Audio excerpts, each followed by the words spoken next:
So do you want to move on to Senate Bill 8 then? Okay.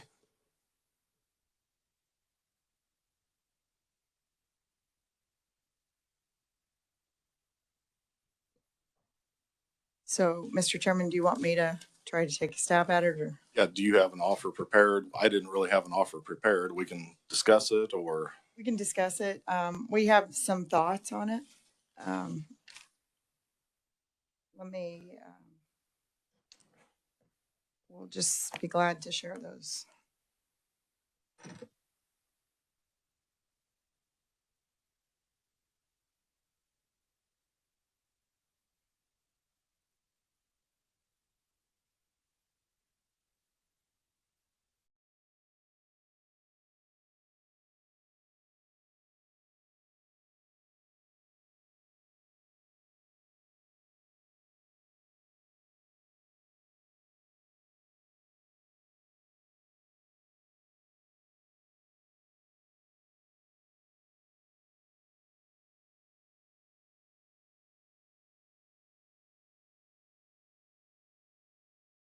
My apologies, Mr. Chairman. We were on the floor and I wasn't able to get the printout before we went to the floor, so I've got it all on my laptop. So with the second package, Mr. Chairman, I think I did put the Homestead 2 in there in the first package. If you wouldn't mind if we move that to the second package. when you say homestead, are you talking about the homestead refund? Let's call it, no, we want to leave that. Let's call it the tax freeze, property tax freeze for seniors and disabled. I don't think I did offer that in there. So in this, I did. Yeah, that's what I thought I did. So I would like to put that one in the second package if that's okay, not in the first package. Okay, that was the Senate Bill 40 position. Okay. If we could move that to the second package, and then the first one, we will leave the 60K offer on the 20 mil. Sure. Okay. So in the second one, we would offer the property tax freeze, expansion of it, and then we would like to put the revenue neutral rate, the Senate position, on 2002. The entire contents of that from the Senate. Okay. Mm-hmm. Yes, and we would like to include the government competition and the SALT.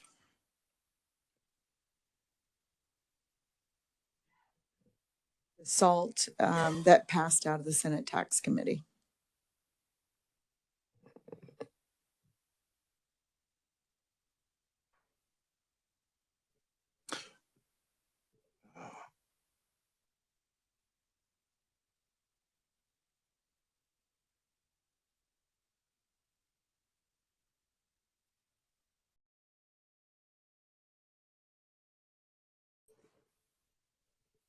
Madam Chair, could I ask you, what do you remember what bill number that was for your SALT Parity Act cleanup for the Senate? I didn't have that one on my sheet.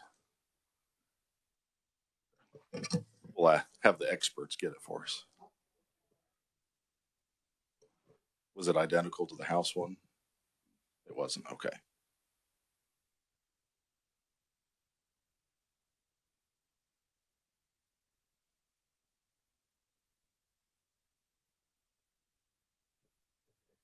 The bill that was that came out of the Senate Assessment and Taxation Committee was Senate Bill number 313.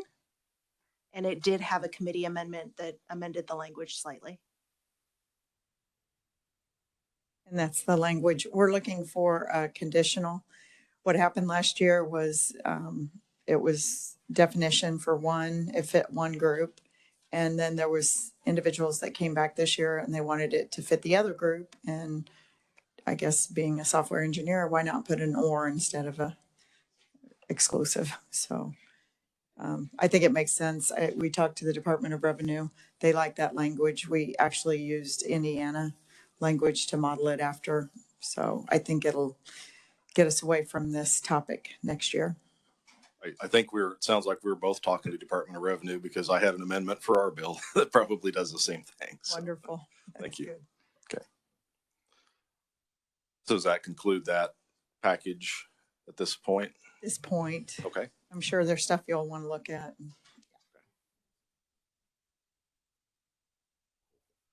Madam Chair, Yes. did you intend to, the original contents of Senate Bill 8 had to do with personal property filings and withholding penalties. Did you intend to strike that or leave them in?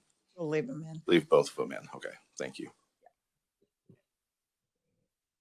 Eddie? And staff also wanted a little bit of clarity as it related to the 2002 contents.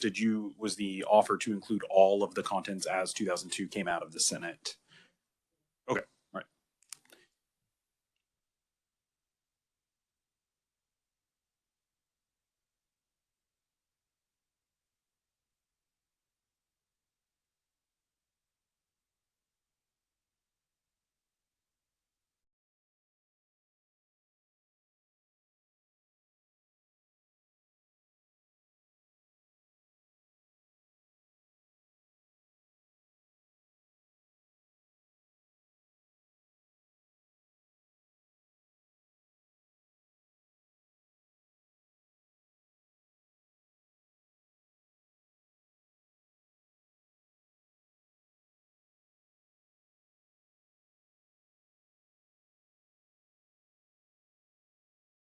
That's all we had at this point, Mr. Chairman. I know we've got another bill that we can work on. Right.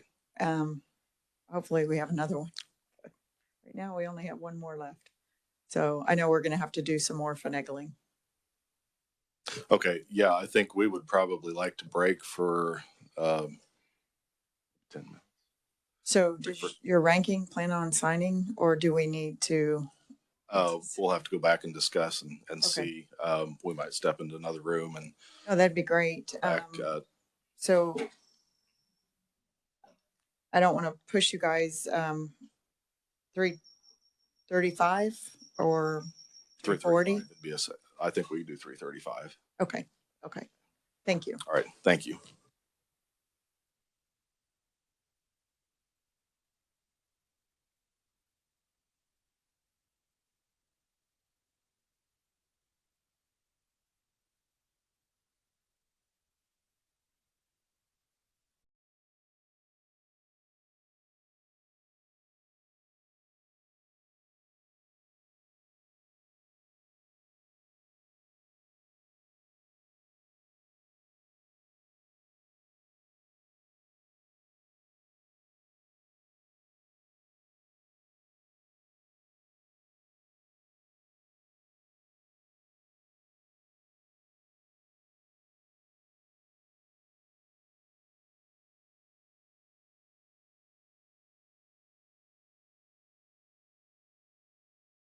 We would like to make a counter offer on Senate Bill 169.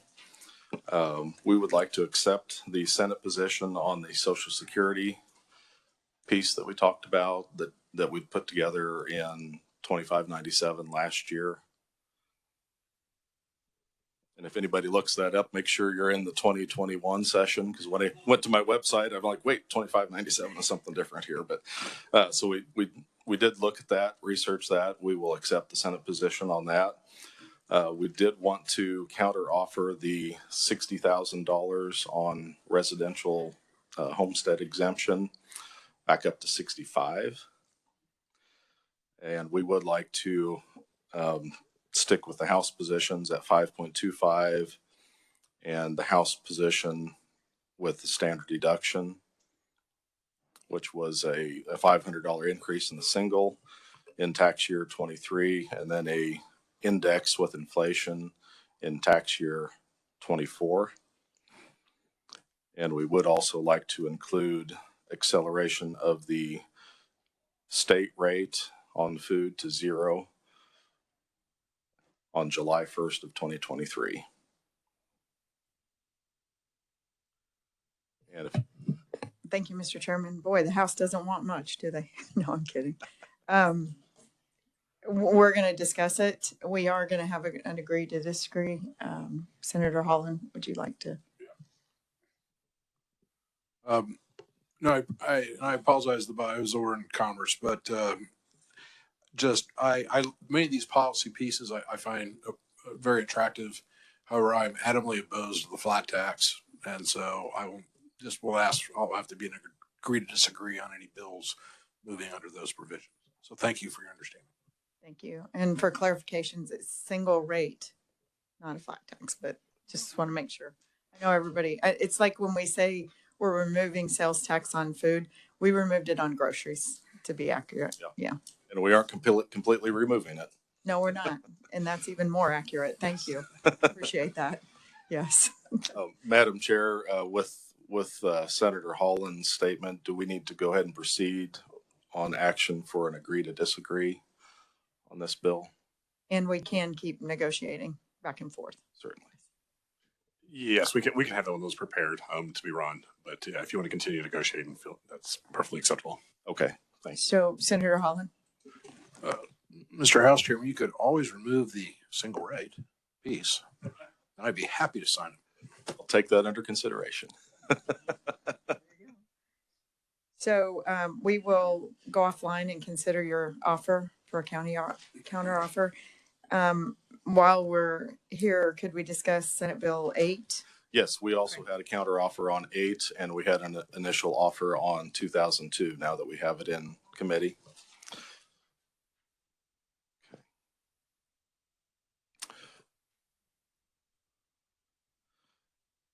Okay, if I remember correctly, and staff might help me out, or my conferees, just to make sure I don't forget in my notes here. You made an offer on the homestead. I think you referred to it as the property tax freeze. Senate Bill 40 provisions were $75,000 threshold on income and $595,000 threshold on property valuation. We'd like to make a counter offer to move the property valuation to $400,000, but retain the $75,000 on income.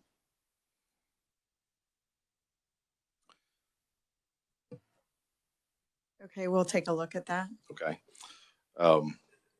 We are okay. I believe I might turn to the reviser.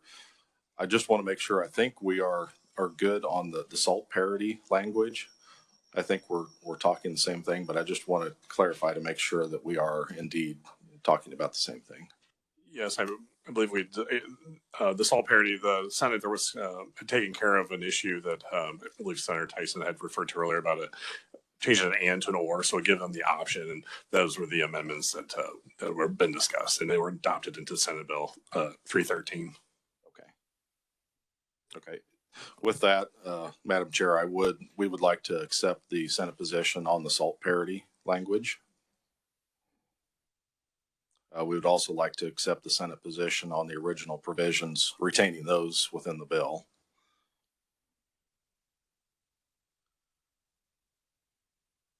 On the revenue neutral offer, I believe you stated that the original contents of 2002, which in my notes, there were 6 provisions.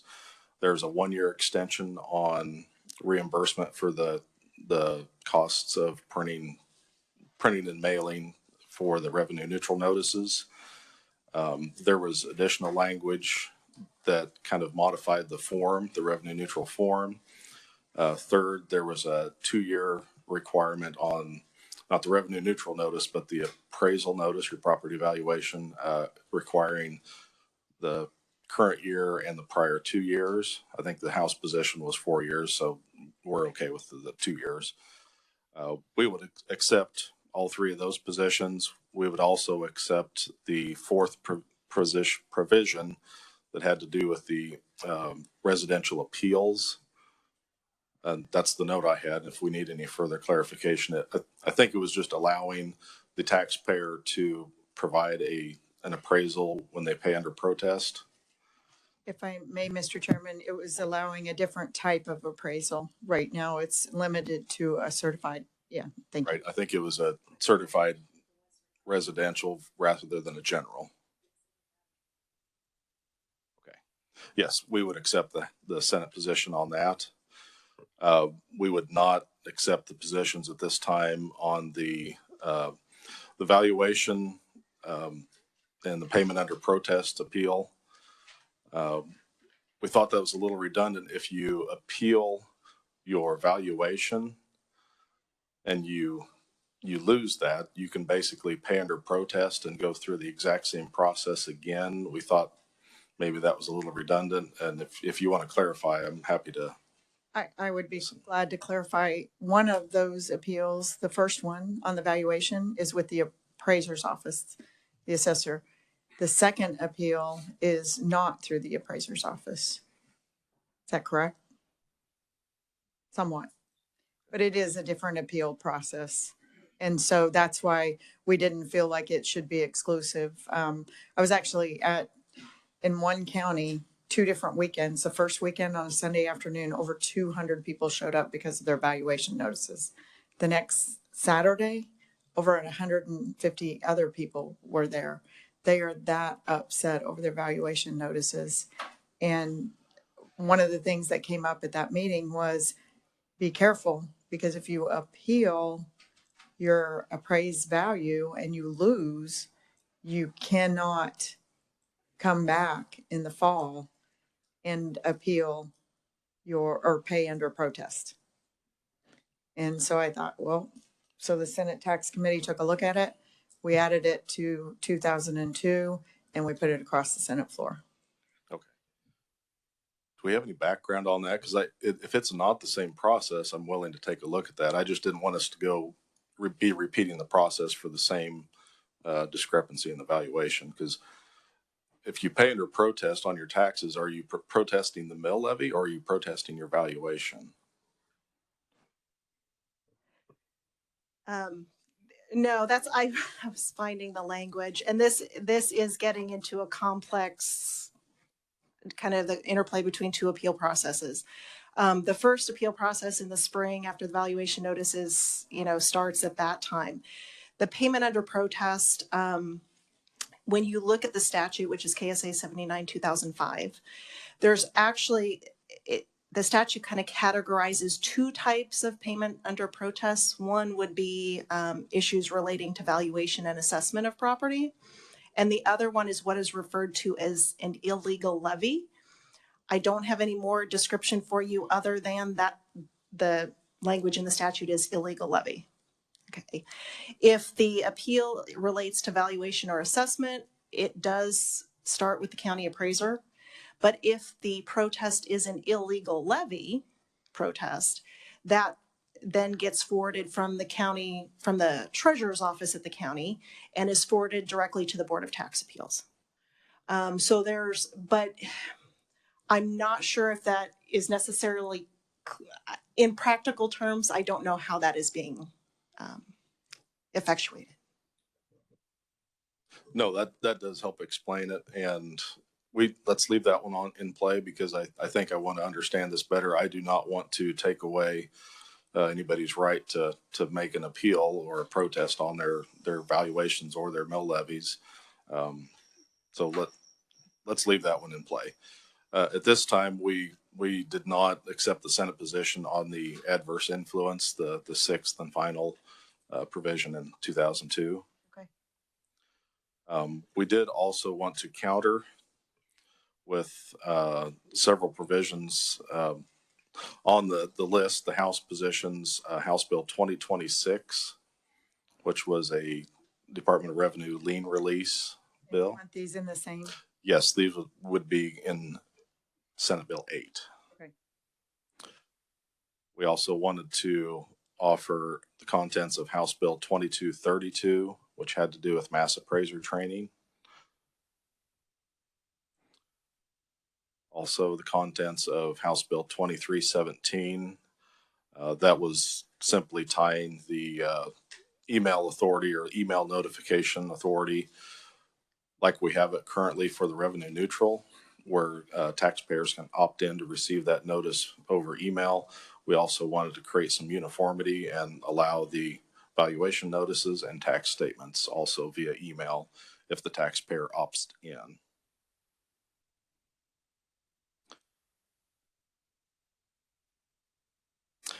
We also like to offer House Bill 2106. It was a sales tax exemption on telecommunications. And House Bill 2416, which was the sales tax exemption for the area agencies on aging and the Kansas Suicide Prevention Headquarters. I could keep going, but I think I'll stop there. It's your call. We'll complete our offer at this time. Okay. We'll take a look at it. Is that all? That's all for Senate Bill 8 then?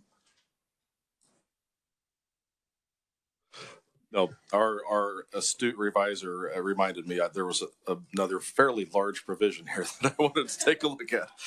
Senate Bill 252. We have been working on an amendment to that to kind of clean up some of the language and help clarify what constitutes competition, the scope of entities or organizations that this could apply to. So at this time, I would turn to Amelia to pass that out.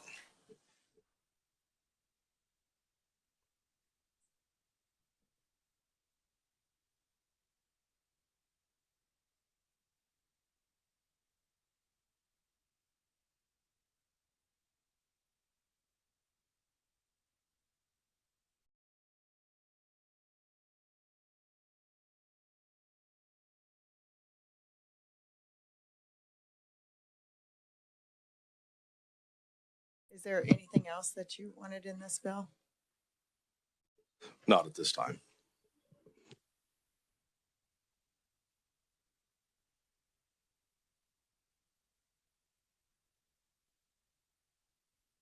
Okay, we will take a look at that. That's going to take a little bit of time to look at. It will, and if you don't mind, I might have Amelia. She did the lion's share of the work. If you want her to kind of review this amendment language, That would be great. And just for clarification, I think we're going to have an agree to disagree on this one also. Well, Senator Holland. let's see what's in the amendment. Okay. Amelia, please. Thank you. Certainly, these are proposed amendments to the language that would be found in Senate Bill 252. The first item that will come to your attention in the title is that the amendment would propose to strike sections 2 and 3 of the bill, which relate to the proposed sales tax exemption. So those would no longer be in the would no longer be a part of this. So this proposed language then only would relate to a new property tax exemption. And then within the body of the property tax exemption, you'll see some amendments, notably changing all real property to any portion of real property. Also adding personal property to the possibility to the exemption. Relating to the uses involved, it would require that the use by the business be predominantly for one of these qualified uses. The qualified use list, relating to the qualified use list, entertainment, exercise, and recreation would be struck. Relating to the proximity portion of this, the current, as amended by Senate Committee of the Whole version of this language would require that the property be located within a city where there is at least one competing facility. The amendment would also include or within 5 miles of a facility owned or operated by a government entity that competes with the business. The language that I believe was added in Senate committee relating to the competing activity by the governmental entity beginning after the business started would be struck. But there would also be a requirement added at the end of the provision that for businesses that first begin ownership, operation, and use of the real or personal property for a qualifying purpose after July 1 of 2023, the exemption shall only be granted if such competing activity by the governmental entity begins after the business claiming the exemption began using the real and personal property for a qualifying purpose pursuant to this section. Then a little bit lower, there would be an addition to the definition of competes against business to include also that that it means offering the same or substantially the same goods or services and receiving payment for those goods and services, but adding the language at least 1/2 of the number of days per tax year as the business claiming the tax exemption. It would also provide that currently the language provides that competing against a business does not include providing goods or services only to its own employees or students, and that would be changed from only to predominantly. And then the amendment that was added on the floor of the Senate Committee of the Whole relating to funding as the result of an election would be struck. On page 2, there would be a provision added to explain that any facility owned or operated by a government entity that is to be funded as a result of an election where voters of the government entity are asked to approve the imposition of a tax or other funding, that it must include in the description of the ballot proposition that such governmental facility may compete against businesses and cause private business to become exempt from ad valorem property tax. And then the following 2 amendments would include the addition of personal property again. And then again, sections 2 and 3 would be struck and the sections would be renumbered accordingly. I might just try to explain briefly some of the reasoning behind this. By inserting the word predominantly, for instance, the first point is on page 1 in line 13. We really tried to define, our capital is a perfect example. We have a cafeteria downstairs. Is that considered in competition with some of the restaurants that are right across the street? And by inserting that word predominantly, that means that, schools with a cafeteria or a concession stand, the predominant business of that government entity is either the capital or a school. It's not being a restaurant or a snack shack, so that does not constitute competition. Also, predominantly back down on line 27, I actually requested this one because we have childcare facilities out in Northwest Kansas that are provided by maybe a hospital or a community college or a technical college that have daycares for staff and students or employees. And if they have openings, they do open it up to the public, but predominantly it's just supposed to be for staff. But because there's such a childcare shortage, if there are openings, they do try to open it up to the public at a cost. I will admit that I wasn't the origination of this amendment. The entity or the organization that requested this bill in House Tax worked a lot with Amelia and in developing this language. So just wanted to, if there's any questions, I'll attempt to explain it, or I think Amelia did a great job. No, thank you, Mr. Chairman. We just would like time to look at it and digest it mainly. Absolutely. Amelia said there was one thing she left out. I'm sorry, as I was going through the provisions, I did want to point out, I missed one that was on, that you can find on the first page if you were following along, that it would be a new provision added to the section that would require that to be eligible for the tax exemption. The business owning and operating the property shall be in compliance with state law, city ordinances, and county resolutions, and shall be current in the payment of state and local taxes. Thank you. Senator Holland. Thank you, Madam Chair. This is more for the House side, Madam Chair. I guess number one, what was the striking of the sales exemption, leaving the property? What was the thought there? The trade-off, I believe, was we did include now all personal property. If it seems to be a little bit more complicated if you do a sales tax exemption, because a sales tax exemption is granted to a business.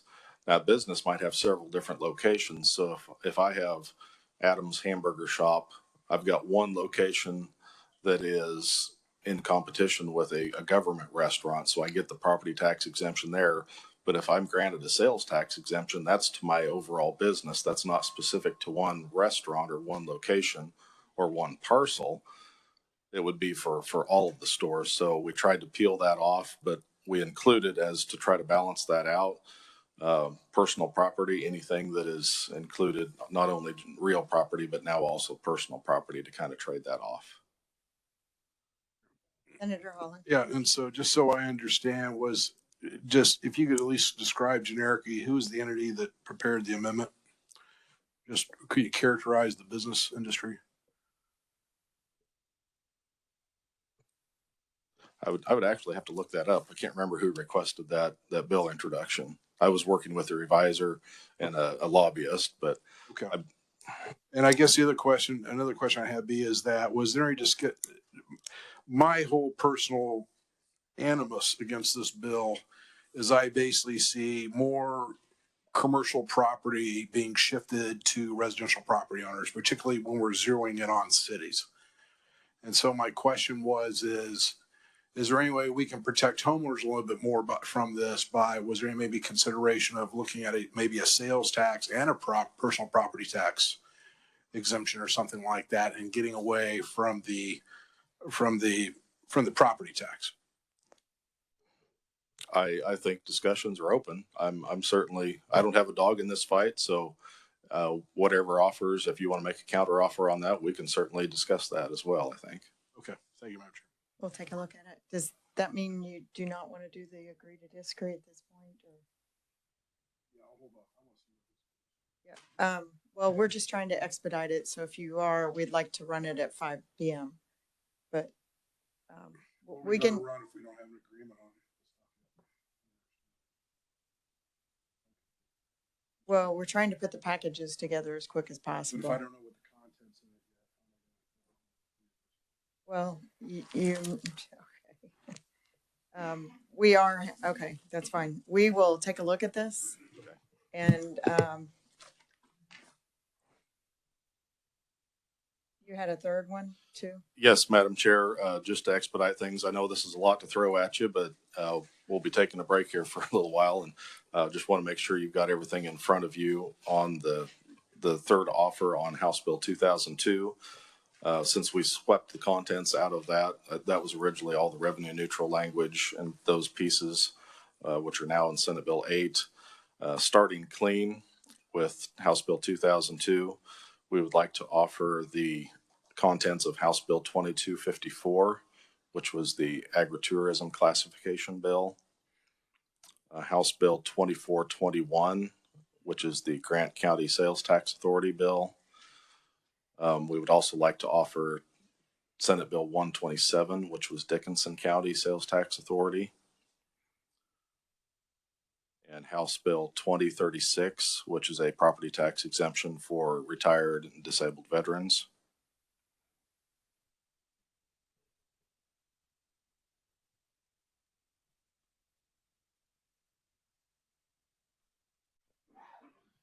And that concludes our offer. So, Mr. Chairman, I'm going to be very candid with you. You guys are asking for a lot of things that the Senate never saw. The House didn't get them to us until the day yesterday, some of them. And you're asking us to accept your position on those. We'll come back with a counter. I completely understand. Okay. Okay. Thank you. Okay. Do we want to set a time at this point? There's a lot to digest, so if we want to set a later time. No, I think we should set a time. We need to keep it running. Let's aim for 4:30. Okay. 20 minutes. Okay. That's good. That way we'll know whether we have the other agree to disagree or not. Yes, and we can expedite that one if we need to. Okay. Wonderful. Thank you.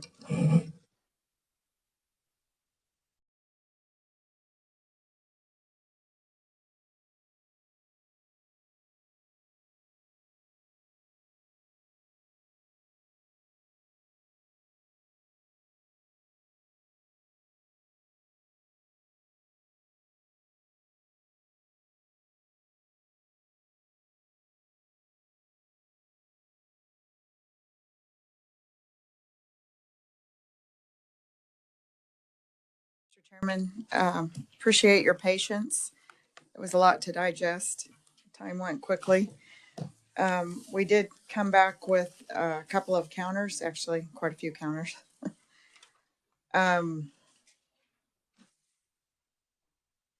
We're not going to accept your position on food. We understand that you want July 1st. We just see difficulties in it. We're not going to counter at this time. In fact, we feel that groceries go to zero on a scale. So that's the position we're taking. We both agreed on the ratchet on the Social Security. We're sticking with the 60,000 also on the 20 mil. Yeah, we appreciate that, but we like the fact that it went to 40 last year. We're doubling the original again from so another 20,000, and it is true tax savings to homeowners. We very much appreciate that. Also, we're going to have to reject the 525. We budged quite a bit from 475, and we're hoping you guys will take another look at that. For as many, I just think there's quite a bit of heartburn at 525. So the standard deduction tax year, we would like the index to start in tax year 24. So we delay it a little, the index starting in 24. And then, so when you filed your taxes in 25, you would see the results of that index. Madam Chair, and taking off that standard deduction increase on single filers, you just go into the index. That's what we were looking at to try to keep the fiscal note down. But yeah, if you would take a look at that and see where you land. Thank you. Also, well, that's it for those. That was all the provisions that were in that bill. We'd hope to lock that one down as soon as possible if we can. We'd like to add 2 other items to it if you don't mind. Certainly. Since we're negotiating. We would like to add the Senate position on the privilege tax. Okay. I think that was Senate Bill 300. Is that correct? Yes.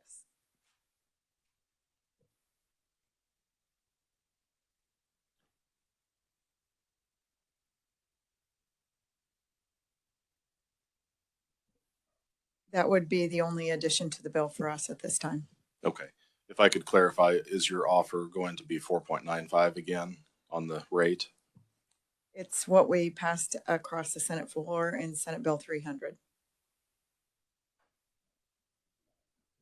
Oh, I'm sorry. I was talking about the Too many rates. Thank you, Mr. Chairman. Yes, we're going to stick with 495 because if we come up any higher, you'll jump on it. So we're going to wait for you guys to move.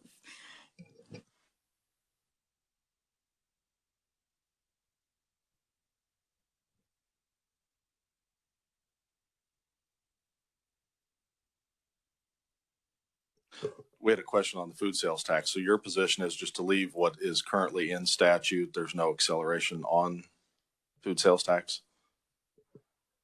Well, we felt that the offer that you guys made was, yes, we do not support the July 1st date by any means. We did move off of the local because the Senate position was to take the local to 0. So we just moved back to leaving it as is until, Thank you. We had some question on that. Did you have a further question? So if you have, Representative Sawyer has a question. that's fine. So I'm curious, you guys had January 1st and locals. I'm just curious why you're waiting out to 2025. I mean, I don't quite understand. Well, we were just waiting to see what you came back with the single rate to see where we land on the food, basically.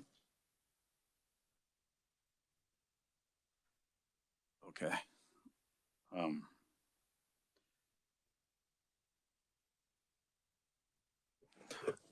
All right. Thank you, Senator, Madam Chair. And if that concludes that, Well, just a second. Okay.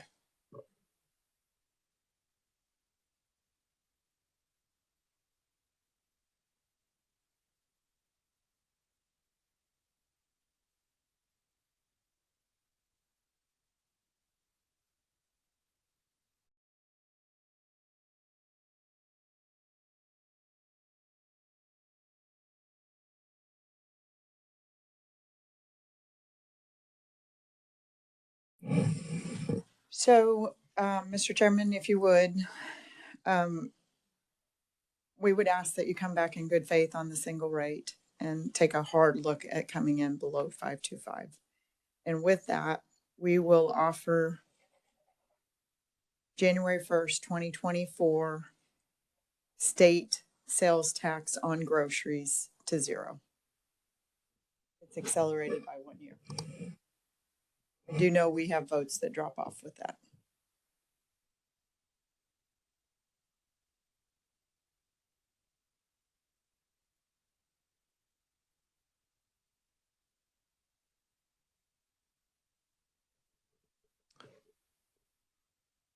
Okay, we'll certainly take that under consideration and look at that. We're getting close enough on some of these, the numbers on this. We can start taking a look at the fiscal note and see where we land on that. And if that concludes your offer, we can go ahead and take a look, move on to Senate Bill 8.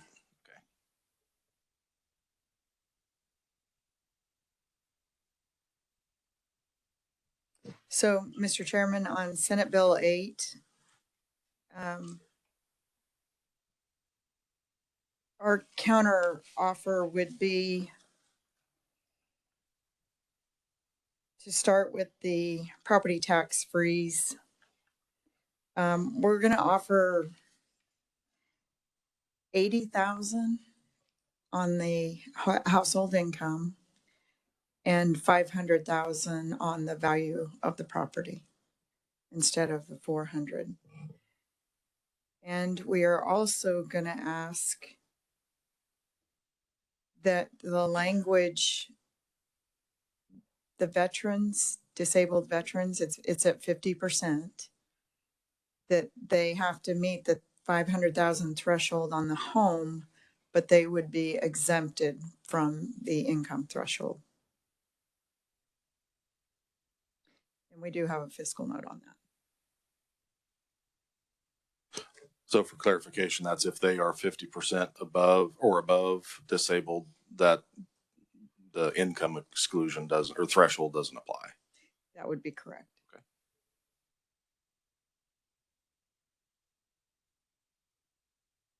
So we would also offer on all of the provisions on the revenue neutral rate, and we would ask that you take the adverse influence in order to sweeten that deal for you. We will add 2254.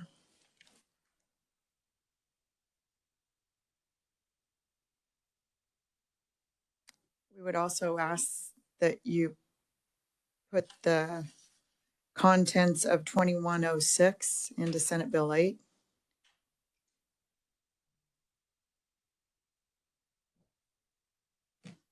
And we would like to take a closer look. We would like to take a closer look at your amendments on 252. At this time, we just didn't have time to read through them all in any depth. Yes, and I do appreciate that. That was a fairly significant change, so thanks. Thank you. And that would be all that we're accepting in Senate Bill 8 at this time. I did want to clarify, and I was speaking with the revisers and research before you came back.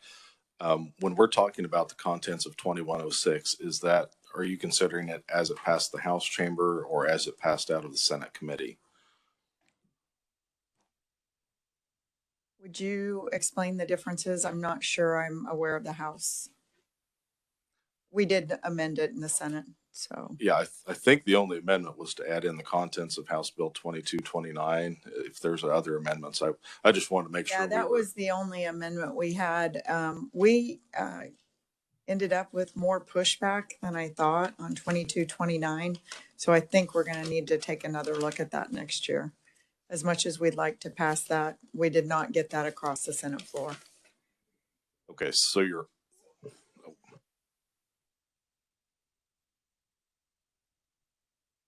Amelia? Yeah, so just for clarification, it would be, if that was the only amendment on the Senate committee, so it would be the House position on that bill. Okay, thank you.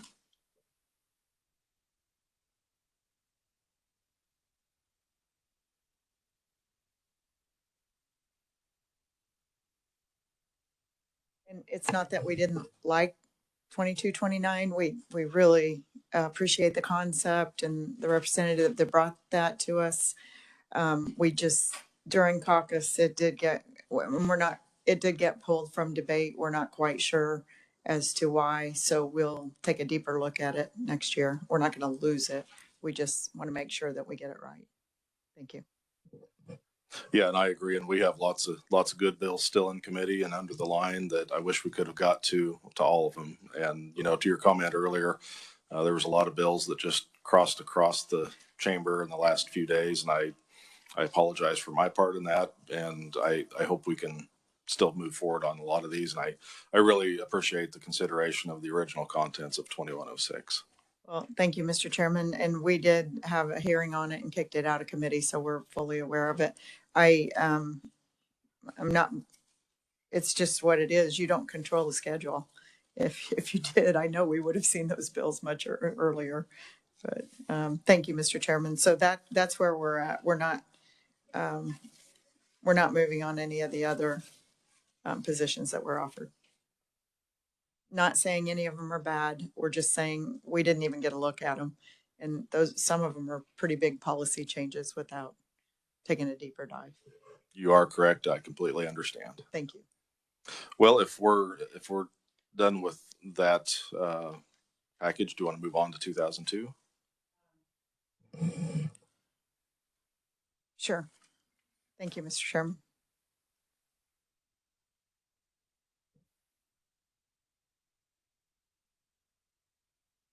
Mr. Chairman, we didn't have time to visit with that, so we're going to wait on it and see where we land on the rest of this, if that would be fine with you.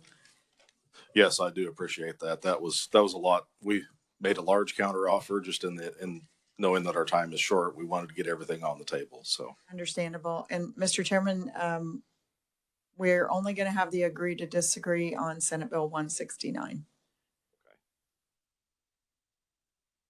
So that helps expedite the process, which we very much appreciate. Would staff remind me what the procedure is? I think does it have to go to one chamber first, or do we both sign that and it goes to both chambers? Yeah, it's treated just like a normal conference committee report where both sides sign, whoever's going to preferably sign, and then it starts. This is a Senate, so it starts on the House side, so then it will end up on the Senate side since the underlying bill is Senate Bill 1, a Senate bill.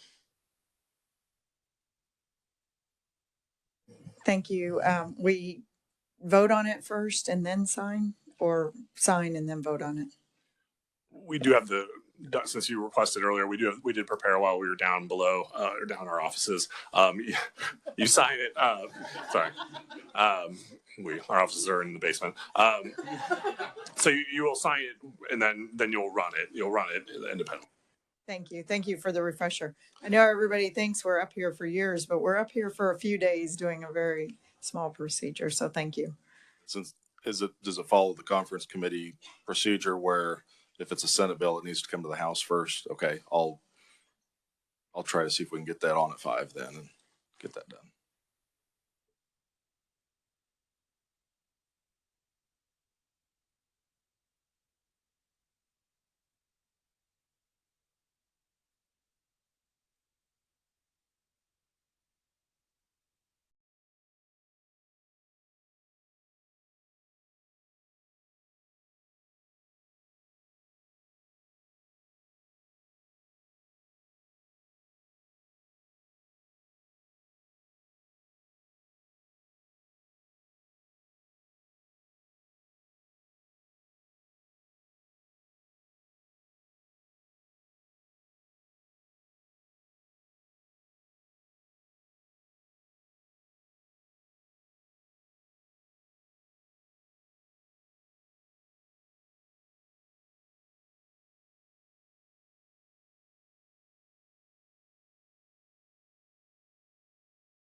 So, Mr. Chairman,